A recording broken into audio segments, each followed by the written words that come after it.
Ba't original pang ibigay mo? May Xerox ka pala dyan na ano? Kasi po, ang hinanap niyo po ID. Kung nandyan lang yan. Nakita ko yan, sir. Nilapag mo yun dyan, sir. Ika, mali ang binigay mo, may sapak ka sa akin. Grabe naman kayo magsalita, sir. Oo, nakalapak talaga ako.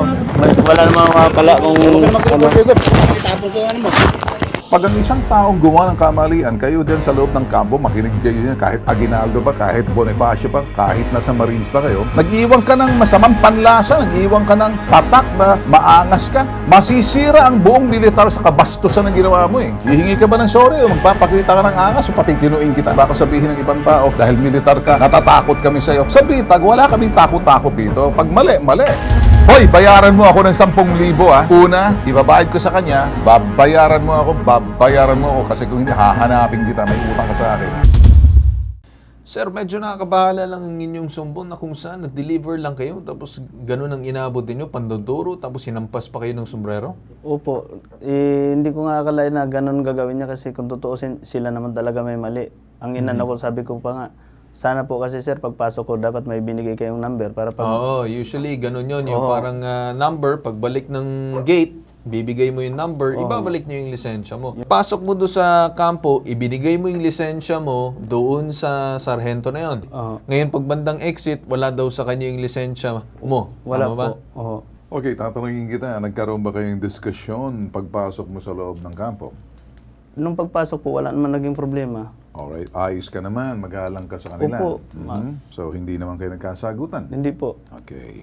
Gusto ko maintindihan na pagpasok mo, kortesiya binigay mo dahil sa loob ka ng kampo. Opo. Okay. Opo, sabi ko lang, paano po yung lisensya ko? Sabi niya, balikan mo na lang. Okay. Hindi kaya doon sa tono ng panalita mo, paano ang lisensya ko? Ay, hindi po. So, hindi ba siya nagalit doon? Hindi, wala po. So, anong nangyari nang wala ka nakitang card? Paano pagsasalita mo? Yun nga po, sabi ko, paano po yung lisensya ko? Sabi niya, balikan nyo na lang to. Sabi nga nun. Balikan na lang. So, walang diskusyon. Walang angas. Wala po. Wala po. Umalis ka na. Pagbalabas mo, doon ka na sa kabila. Hinanap mo yung lisensya mo. Opo. Nagtanong po, kanino mo inabot? Sabi ko, sa'yo po. Kay Sergeant Galay na, doon sa may Okay. papasok. Gusto ko maintindihan saan nagmula yung diskusyon o Nung pagtatalo wala po akong maiabot, nung wala kang maiabot na wala number. sila maiabot na lisensya. Ayun. Nagalit sa yun sa exit. Mhm. Kasi sinasabi niya, pumasok ka, pero nakapagtataka. So, nung sinabi mo, walang inabot sa iyo na number, anong ginawa nitong nagtanong sa iyo sa exit? Yun na po, tinanong niya ako, kanino ba inabot yung lisensya mo? Baka wala daw talaga akong inabot na lisensya. Sabi ko naman, Kung wala kang inabot na lisensya, hindi ka makakapasok. yun nga po, Ay, anong pangalan ng nirereklamo mo? Sergeant Galay po. Sa Delgala, yung sa entrance. Question ka ng itong sarhento rito sa exit, anong pangalan noon? Si Sergeant Atchuela po. Si Sergeant Achuela, sinasabi, kanino mo inabot, itinuro mo kay Sergeant Galay. Opo. Anong ginawa ni Sergeant Galay? Nagalit? Baka daw hindi ako doon pumasok o baka wala naman daw akong lisensya. Sabi ni Sergeant Galay. Oo po. Mukhang may topak ata itong mga sundalo na to. So, ang reklamo mo ngayon, si Galay, so anong ginawa ni Galay sa'yo? Sinigawan ka? Oo, pinagmumura po ako. Sa Ano halip daw na, ang dahilan? Ba't ka minura? Dahil binagbibintangan mo raw siya? Yun nga po. baka daw sa ibang gate daw talaga ako pumasok. Nandoon kayo sa loob ng opisina Opo. ng mga military police or base police. Opo. Tawag. Sino yung nagpatawag sa inyo? Si La Sergeant Galion po. Si Sergeant Galion. Anong ginawa ni Galay nang kaharap si Sergeant Galion? Pagpasok po ni Sergeant Galay, ginanon po ako sa mukha. Ikaw kanina ka pa, utang ina mo. Huwag ka magmumura. Sabi ko, Anong sinabi ni Galion nung tinuduro ang mukha mo? wala po. Wala. Nakatingin lang si Galion. Tapos anong ginawa pa? Yun nga po, sabi ko, Okay. ganito po ba ang sundalo niyo rito? Okay.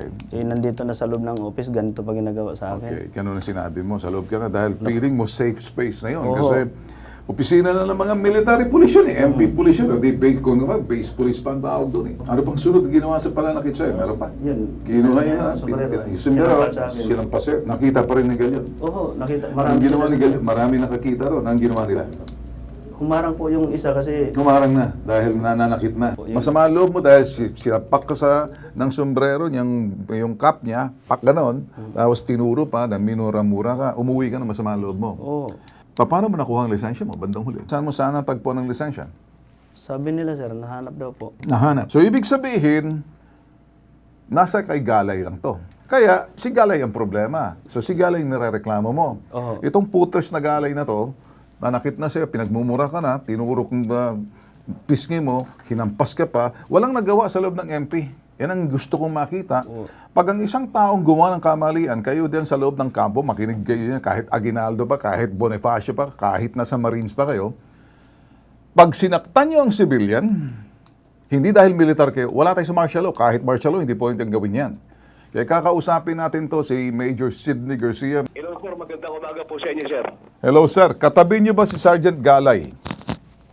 Opo sir, andito po si Sir Galay, katabi ko po sir. Saan po ang problema ang nakikita niyo, sir? Sir, ang nakikita ko pong problema ay una-una po talaga ay may nagawa po talagang pagkakamali yung ating sundalo. Ako'y humahanga po sa inyo. Talagang military po kayo. Disiplina po ang kinakailangan dyan. Pasagutin mo nga sa akin, sir, muna yung Galay na yan. Gusto makausap, maangas daw. Opo, pwede po. Ito po siya. Okay, sige. Sergeant Galay, saan ninyo nakita ang lisensya? Sir, yung lisensya, nakita doon sir sa mga lumang lisensya sir ng mga naiiwan. Nakita? Sino nakakita ng lisensya? Ako sir ang nakahanap sir kasi binuklat ko lahat sir yung... Gusto ko makita ang protocol ninyo. Paano? Yung 5 araw sir na... Hindi, yung paano pag ako papasok, kunyari ako, si Bitag, papasok ko, nakamotor ako, tapos bibigay ko, kukuha ng lisensya dahil papasok ako. Anong bibigay mo sa akin? Culture, yung pass culture. Meron kang meron kang kapabayaan o kapalpakan na hindi mo binigyan siya ng card para idikit yung kanyang lisensya, ibibigay mo dun sa exit. Hindi ba ganun ang protocol? Yes sir. Ba't hindi mo ginawa? Hindi mo ginawa? Tamad ka o nabuisit ka lang? Naamin ko na sir na... Tamad ka lang o nabuisit ka, wala ka sa kondisyon. Ganun ba? Sa protocol mo, bubutasan kita sa protocol ng militar. Kasi nakikinig sa atin, mabubuisit sa'yo. At saka ang kabuisita na ginawa mo, ang lakas ng loob mo, sinundot mo yung kanyang pisngi, pinalo mo ng sombrero, wala man lang nakialam sa loob ng sinasabing ninyo? MP. Sa MP ninyo? Ano ka ba? Galing ka bang hulo? Baka parang war freak ka. Gusto mo bang bumalik doon na para makatikim ka ng mga gusto mo malagay sa Marawi? Doon siguro ang angas mo. Hindi ka pang Manila. Taga Maynila ka ba? Hindi sir. Ang asta mo kasi, ang yabang mo eh. O ngayon, Major Garcia, nakikita mo ngayon, sa protocol mismo ninyo, binubutasan ko dahil may pagkakamali sa umpisa pa lang, mukhang tatanga-tanga tong Sargentong Joel Galay na to, sir. Major Garcia. Pinakikita ko sa inyo, may mali na siya, negligent na siya sa ginawa niya, breach of protocol, na pag kumuha ng ID, may kapalit po yan eh. Opo sir. Hindi niya ginawa. Meron po ba kayong sombrero yan? Sapakin mo kaya sa sintido rin, sundutin mo kanyang pisngi, ganun din, sundutin mong ilong niya. O ngayon, kausapin mo nga to. Mingi ka ba ng sorry dito sa sinaktan mo si Randero? Nag-iwan ka ng masamang panlasa, nag-iwan ka ng tatak na maangas ka, masisira ang buong militar sa kabastusan ng ginawa mo eh. Hihingi ka ba ng sorry o magpapakita ka ng angas o pati tinuin kita? Hindi ako sir ng taos-pusong... Gusto ko may sinseridad, merong katotohanan at nakikinig sa iyo ang inabuso mo si Randero. Baka sabihin ng ibang tao, dahil militar ka, natatakot kami sa iyo. Sa Bitag, wala kaming takot-takot dito. Pag mali, mali. Hahayaan kita, laksan mo ang boses mo, pakikinggan kung tono ng boses mo, tanggalin mo yung angas mo, pakumbaba ako, lumuhod ka sa ginawa mo. Bro, Randero, magandang umaga. Magandang umaga rin sa'yo. Bro, ako... Anong brohin ko? Bruho, Tawagin mo! Sir Randero, brohin ko. Ano ka, bruho? Bro, natawag niya sa akin nung na siya na... Sinapak ka na, bro ka pa. noon na po. Hindi, dapat sir ka na. Take it away. Repeat. Pero magandang umaga sir. Humingi tayo ng pamahin sa nagawa kong kasalanan o sa aking pagkakamali. Dala lang mahalong emosyon dahil sa pagod ko o sa dami ng pumapasok ng araw na yon. Parehas naman tayong pagod, sir eh. Inamin ko naman yung pagkakamali ko sa'yo. Halos lahat kaming rider, inangasan mo. Pagpapamanin na ginagawa ko sa'yo. Nasa loob na ng office nyo, inasahan ko noon na mababa na ang tono mo eh. Hindi eh. Pagpasok, minura mo ako, sabay sinundot, ginanon po yung mukha ko. Sabi mo, magsumbong ako, magreklamo ako kahit saan. O ngayon, wala na angas mo. Gusto ko ngayon ka mag-angas, ngayon mo ipakita yung angas mo.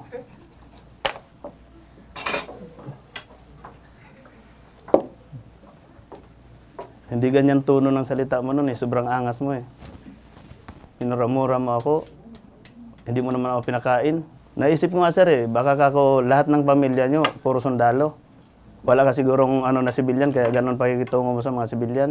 Pinapatawad mo ba o tinatanggap mong pagpapaumanhin? Ano ba gusto mo? Gusto ko nga sana kung pwede maging katulad ko na siya na ano, sibilyan na lang para murahin din siya ng ano. Tingnan ko kung anong pakiramdam niya. Sa parting to, so gusto mo ba siya maparusahan o gusto mo lang siya magbago na?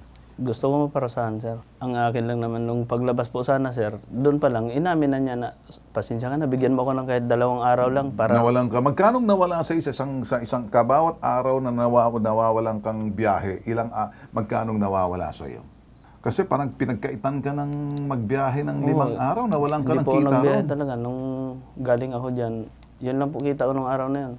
Sinabi ko naman sa nila, sabi ko, alam mo sir, matagal na ako hindi nagbiyahe ng NCR, puro Cavite na lang talaga ako. Kaya lang, susunduin ko kasi yung anak ko pagka Pernis ng hapon. Kaya mo ginawa. Kasi bambaw ng anak ko yun. Pambaon. Iwalay kami ng asawa ko, kaya Naghiwalay kayo? ako ang nag-ano Ikaw sa anak ko naghahanap pagka buhay sa Bernis anak ng mo. hapon. Parang single dad ka. Sabi ko, kung buhay ko lang sir, wala nang kwenta buhay ko. Yung anak ko na lang iniisip ko. So, ibig mo sabihin, nawalan ka ng hanap buhay, wala kang kita. Ginawa mo to, bumawa ka dahil sa anak mo. Dahil susunduin mo. Tapos, nagkaganon pa. Sana nung nakita yung lisensya, sana nag-effort man lang siya na tawagan ako. Humingi ng tawa, doon pa lang, hindi na sana aabot dito eh. So, ibig mo sabihin, hindi niya ginawa, kaya siya nagaganyan dahil natatakot na siya dahil mapupurnada ng tayo niya. So, sige, ganito. Magkano nawala sa iyo? Magkano kinikita Bali, mo ang sa ano ko isang po araw? kasi, pag naka 1,000 ako sa isang araw, nauwi na po ako. Ang nawala sa iyo, 1,000 kada araw. Tama? Opo. Entonces, 5,000 nawala sa iyo. Feeling mo ba noon? Aping-api ka? Nawala Oo, kang talaga nakakmal? sir. Ganun ang ano ko, sabi ko, para akong batang hinampas niya ng ano doon sa loob ng kwan. So, nanliit ka sa sarili mo. Oo. Sergeant Galay, naririnig mo ba ang hinagpis na sinasabi nitong kasama namin dito, nagre-reklamo si Randero? Yes, sir. Yes. Meron ka bang kunting awang natitira sa budhi mo niyan? Kung may budhi ba ka pang natitira, may konsensya ka bang ginawa mo rito? Labis ng pangapi, labis grave aggression, matinding pananakit, matinding pagkatao niya, niyurakan mo, tinanggalan mo ng kita.